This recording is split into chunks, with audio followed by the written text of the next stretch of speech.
Το μπουζούκι, τον κύκλο του μάλλον τον έκανε. Το μπουζούκι πάει, έχει τελειώσει. Έκλεισε το ορμοστάσιο.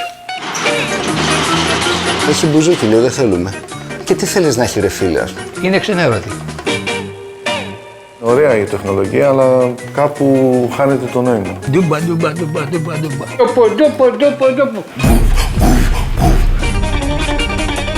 Στην αρχή ήταν κατατρεγμένο, διότι βγήκε τα μπουντρούμια. Ήταν λίγο παρεξηγημένο το μπουζούκι. Ο μουσικός τότε είχε την κακή φήμη. Μπουζούκι ήσουν αλήτης, δηλαδή. Προσπάθησα να το εξελίσω, το έβγαλα από τους δεκέδες και από Κίνα και από Κίνα και από Κίνα. Πελάτηκα, με εχμαλώτησε αυτό το γάμο. Γίνεσαι ένα με τον μπουζούκι σου. Κάνει αυτό το ντεν.